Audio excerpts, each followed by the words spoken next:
Whoa, whoa, whoa, easy. Hey, I ain't a hero for $14 an hour. You do what you will. Uncuff my brother. You got it, boss? Pretend I ain't here, boss. Yeah, even the radio. I'm about to lead everyone in a prison break. The team members came to my cell one by one. Suker pulled down the curtain. We crawled through the hole behind the sink one by one. We just got into the pipeline. We heard deafening shouts. The guard we knocked out earlier had woken up. He used the corner of the wall to cut through the duct tape. Then he shouted for help loudly.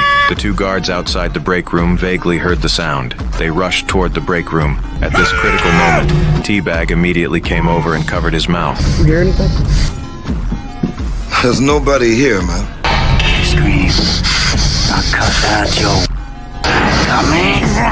After dodging this disaster, I took off his uniform and put it on myself. Soon we arrived beneath the manhole cover in the yard. Next, we had to pass through the most dangerous area, then enter the psych ward section. This stretch was being watched by 3 guard towers. I had everyone change into bleached prison uniforms. Then I told them I'd be right back.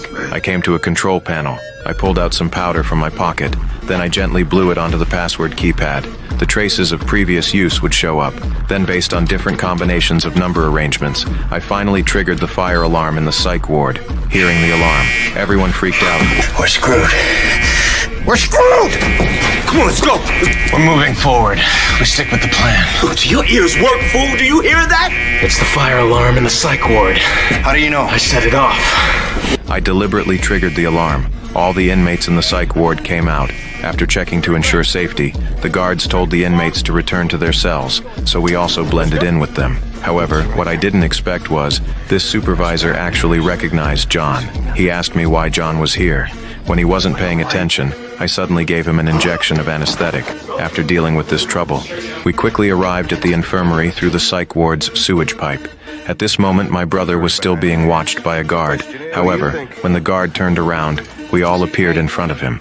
I ain't a hero for $14 an hour. You do what you will. Uncuff my brother. You got it, boss? Pretend I ain't here, boss. Yeah, even the radio.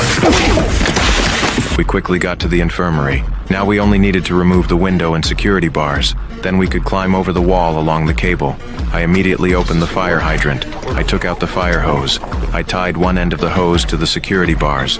The other end was tied to the elevator handrail. I planned to use the elevator's force to pull down the security bars. Then I had them pad the floor with some quilts to prevent the window from falling and making a huge noise. Everything was ready, but at the critical moment, the elevator door wouldn't close because it detected a foreign object. I tried to close the elevator multiple times. The elevator door still